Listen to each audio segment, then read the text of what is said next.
আসসালামু আলাইকুম দর্শক, শুভেচ্ছা, স্বাগতম। আয়নাঘর সম্বন্ধে একটা খবর। অভিজ্ঞতা এত ভয়াবহ যে সরকার কথা বললেও তারা বলেন না। নাহিদ ইসলাম।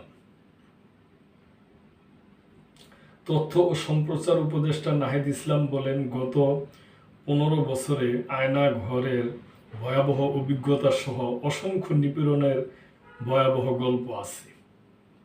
সেগুলো এতটাই ভয়াবহ যে যারা এর শিকার হয়েছেন তারা এখন সেগুলো নিয়ে কথা বলতে চান না।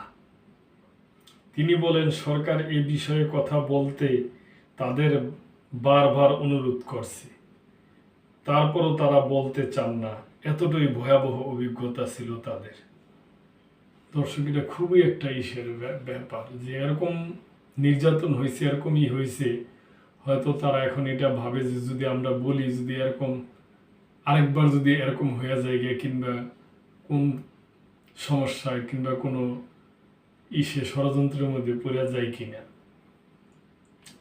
আজ বৃহস্পতিবার বিকেলে ঢাকা বিশ্ববিদ্যালয়ের সামাজিক বিজ্ঞান অনুষদের মুজাফফর আহমেদ চৌধুরী মিলনায়তনে কথাগুলো বলেন নাহিদ ইসলাম। বিশ্ববিদ্যালয়ের সমাজবিজ্ঞান বিভাগের উদ্যোগে বিদ্রূপ ও উপহাসের রাজনীতি, জুলাই বিদ্রোহের সময় কার্টুন ও গ্রাফিতি শীর্ষক এই আলোচনা সভার আয়োজন করা হয়। আলোচনায় অংশ নিয়ে নাহিদ ইসলাম বলেন, আমাদের গত 15-16 বছরের যে এত নিপীড়ন এবং মানুষ যে এত গল্প, এগুলো মানুষ আর্ট ওয়ার্কের শিক্ষাক্রম মধ্য দিয়ে জানাচ্ছে।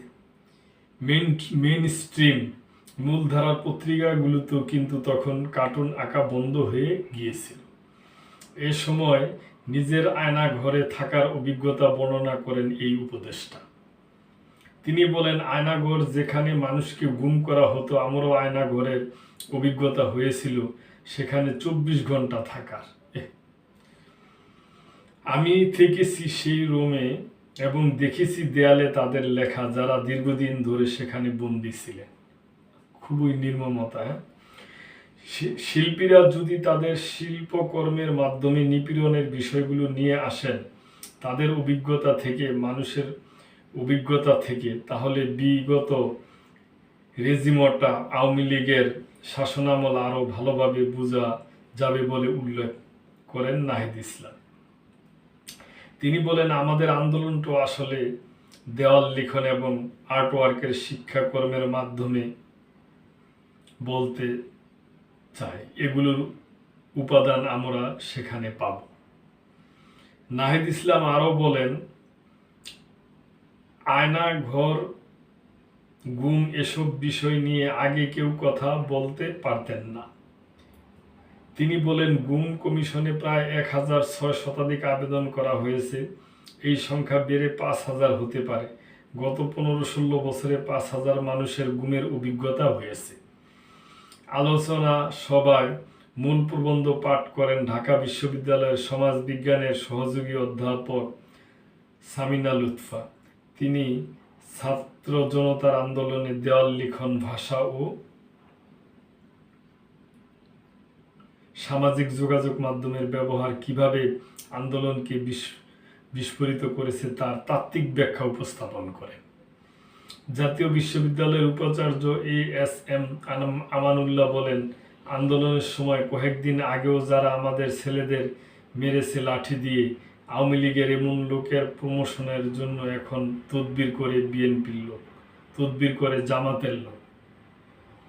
আলোচনা সভায় আরও বক্তব্য দেন ঢাকা বিশ্ববিদ্যালয়ের গণযোগাযোগ ও সাংবাদিকতা বিভাগের অধ্যাপক গীতিয়ারা নাসরিন, নর্থ সাউথ বিশ্ববিদ্যালয়ের শিক্ষক নাবিন মুর্শিদ প্রমুখ।